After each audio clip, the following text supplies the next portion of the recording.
now, Republican Congressman Byron Donalds out of Florida. Good to see you, sir. Good morning. Good to be with you. Okay, going to ask you, first of all, why did you miss this vote and not vote? Everybody knew it was coming. It's a big deal.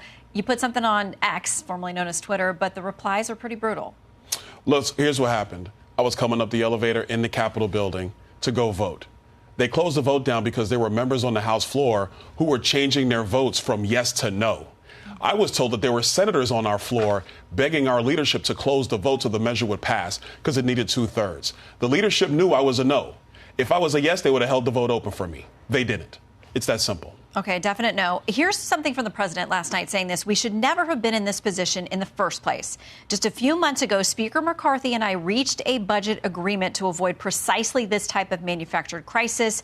Extreme House Republicans tried to walk away from that deal by demanding drastic cuts, and they failed. So a couple of things. First of all, which deal was in place?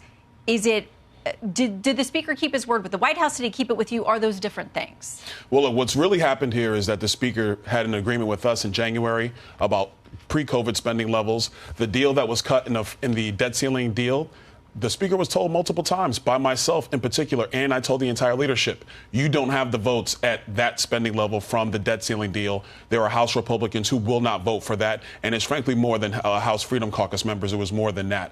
So there was never an agreement on what the top line spending was. That's why we ended up at this situation. What I will add to that also is there was a measure that was produced by me and a couple other members. We would have cut at a minimum 8% off the top of the federal agencies and secured the border with H.R. 2, stopping the transition of migrants in our country, which is being done by Joe Biden.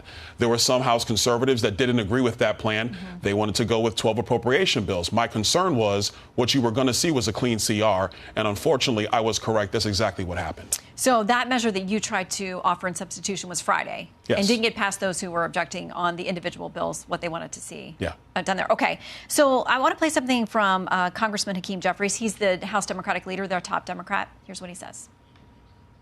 The American people have won. The extreme MAGA Republicans have lost.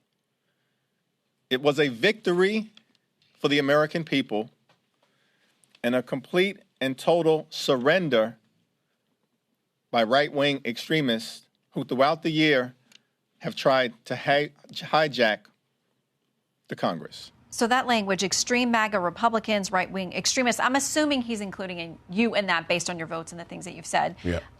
What do you say to that? He says you guys lost. What did you extract from what we saw play out in the last few days? Well, look, I'm going to be honest. We did not get anything out of this continued resolution. The border is still unsecured in our country. Why is that? That's because Joe Biden and the Democrats got their way. The Democrat members are very happy with this deal. I think this is a terrible deal for the American people because cutting this government spending down must happen. Inflation is still running rampant. That's not MAGA Republican. That's common sense. Having a secure border, that's not MAGA Republican. That's common sense. The Democrats are extremely radical on this position. And so I would implore my colleagues that whatever's going to happen over the next 45 days, we got to stand together because at the end of the day, it is the Democrats who do not want to secure our border. They do not want to get the fiscal health of this nation back on track. They do not care about what is affecting the men and women in our country, regardless of their politics. Do you think they will stand together? Do you think the Speaker's in trouble? I think he is in trouble. Part of that is because there has to be some level of strong leadership in our chamber. I'm just going to be totally blunt. There are a lot of trust issues in my chamber right now where people feel on both sides of our conference that everybody's not going to hold hands and continue to do this work together. That was indicative also of what happened yesterday on the floor, where it took more Democrats to pass this deal to keep the government open. The same thing happened on the debt deal. But at the end of the day, we got to find a way to come together, stay focused as a conference. That's what I want to do.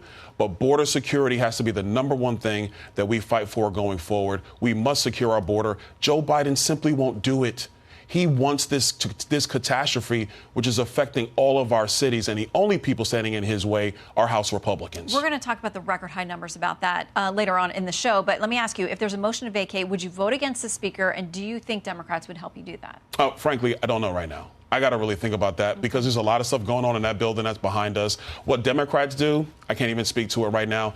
They don't even want to take care of the key thing in this country, securing our border, and frankly, getting our government to just do its job and no more. All right, Congressman Donalds, good to see you. Thanks for popping in. All right, thank you.